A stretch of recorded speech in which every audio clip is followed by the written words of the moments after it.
Hello friends, welcome to mom's kitchen Banu. இன்றைக்கி ரொம்பவே டேஸ்டான பருப்பு உருண்டை மோர்க்குழம்பு. சாதத்தில் இந்த பருப்பு உருண்டை மோர்க்குழம்புக்கு தொட்டுக்க வடைங்க காம்பினேஷன் ரொம்ப சூப்பராக இருக்குங்க. வாங்க இப்போ வீடியோக்குள்ளே போகலாம். வீடியோக்குள்ளே போகிறதுக்கு முன்னாடி நம்ம மாம்ஸ் கிச்சன் பானு சேனலை சப்ஸ்கிரைப் பண்ணுங்கள். மறக்காமல் பெல் பட்டன் கிளிக் பண்ணுங்கள். இதில் கடலைப்பருப்பு துவரம்பருப்பு போட்டிருக்கேன். கடலைப்பருப்பு 1 கிளாஸ், துவரம்பருப்பு 1/2 கிளாஸ் போட்டிருக்கேன். இதை ஒரு 3 மணி நேரம் ஊற வச்சுருக்கேன். இதை நம்ம அரைச்சி எடுத்துகிட்டு வந்துடலாம். இந்த பருப்புக்கு தேவையான அளவு உப்பு, ஒரு 1/2 ஸ்பூன் சோம்பு, இதை போட்டு நம்ம அரைச்சி எடுத்துகிட்டு வந்துடலாம். இதோட கொஞ்சமாக கருவேப்பிலை, கொத்தமல்லி,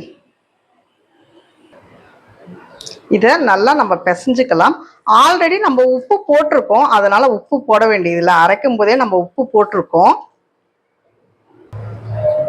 இந்த மாதிரி சின்ன சின்ன உருண்டைகளாக பிடிச்சிக்கணும். பிடிச்சி இட்லி குண்டானில் வச்சு இந்த மாதிரி ஸ்டீம் பண்ணி எடுத்துக்கலாம்.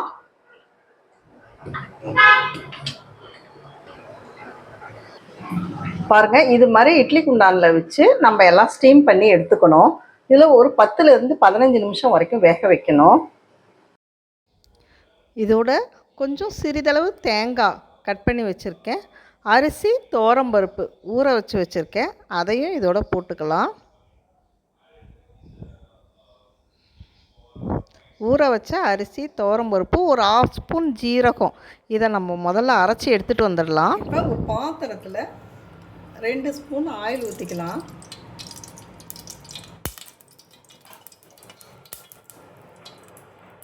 இதோட பச்சை மிளகாயும் 2 துண்டு இஞ்சியும் நம்ம இதை 1-2 அரைச்சிட்டு வந்துடலாம்.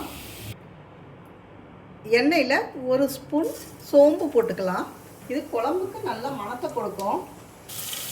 இதுலேயே பச்சை மிளகாயும் இஞ்சியும் நம்ம 1-2 மிக்சியில் அரைச்சி எடுத்துகிட்டு வந்திருக்கேன்.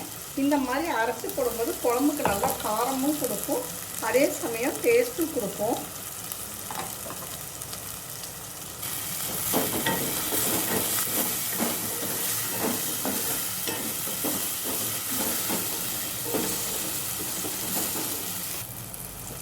ஒரு துண்டு கருவேப்பிலை, இதையும் போட்டு நல்லா இந்த பச்சை மிளகாய் பச்சை வாசனை போகிற வரைக்கும் வதக்கிக்கலாம். இதோடையே ஒரு வெங்காயம் நீல வாக்கில் வெட்டி வச்சுருக்கேன், அதையும் போட்டு நல்லா கலக்கிக்கலாம். இதோடையே ஒரு தக்காளி, இது ஒரு டேஸ்ட்டுக்காக தான், ஒரு ஃப்ளேவருக்காக, இதையும் போட்டு நல்லா வதக்கிக்கலாம். இப்போ நம்ம அரைச்சி வச்சுருக்க தேங்காய், அரிசி, துவரம்பருப்பு அரைச்சி வச்சுருக்கிறத போட்டுக்கலாம். போட்டு நல்லா கலக்கி விடணும். இந்த குழம்புக்கு தேவையான அளவு மஞ்சத்தூள், நல்லா கலக்கி விடணும். இப்போ இது பச்சை வாசனை போகிற வரைக்கும் நல்லா கொதிக்கட்டும்.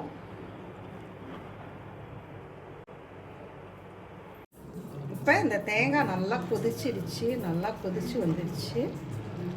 நல்லா கரண்டி விட்டு நல்லா கலக்கி விட்டு எல்லாம் எடுத்து வச்சுருக்கேன். நம்ம கலக்காமல் ஊற்றுனா அப்படியே திரியாக இருக்க மாதிரி இருக்கும். இதில் நல்லா தயிர் சிலுப்புற மத்துலையாவது கரண்டிலையாவது விட்டு நல்லா கலக்கி எடுத்துக்கலாம். இப்போ இதெல்லாம் ஊற்றிக்கலாம்.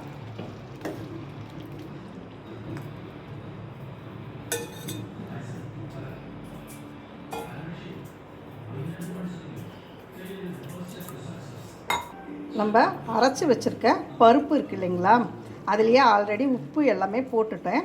அதில் கொஞ்சமாக வெங்காயம் கட் பண்ணி போட்டு இதை நல்லா பிசைஞ்சுக்கலாம். வடை மாதிரி தட்டி போட்டுக்கலாம். இந்த மோர் குழம்புக்கு தொட்டுக்கிறதுக்கு வடையாகும்.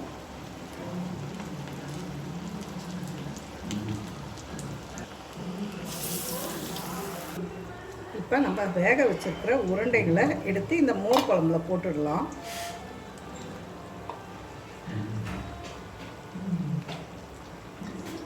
கொதிச்சுட்டு இருக்குது.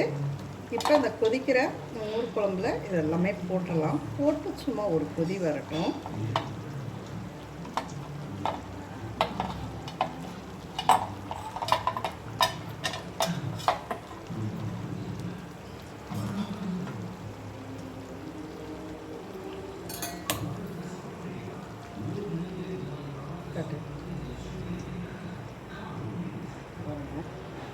மோர் குழம்புல நம்ம உருண்டைகளை போட்டுட்டோம். உருண்டைகளை போட்டு ஒரு கொதி வரட்டும். அது வரைக்கும் கொதிக்கிற வரைக்கும் ஒரு 5 மினிட்ஸ் வெயிட் பண்ணலாம். அப்போ தான் இந்த மோர் குழம்புல இருக்கிற பருப்பு மோர் குழம்பு உறிஞ்சி எடுத்து நல்லா டேஸ்ட்டாக இருக்கும்.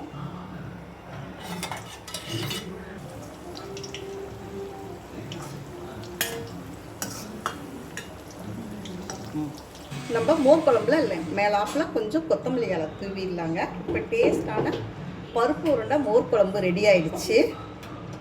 இந்த சைடு பருப்பு வடையும் ரெடி ஆயிடுச்சு தொட்டுக்கிறதுக்காக. இந்த பருப்பு உருண்டை மோர் குழம்பு மறக்காமல் வீட்டில் ட்ரை பண்ணி பார்த்துட்டு கமெண்ட்ஸில் சொல்லுங்கள். நம்ம சேனலை சப்ஸ்கிரைப் பண்ணுங்கள். தேங்க்யூ. தேங்க்ஸ் ஃபார் வாட்சிங்.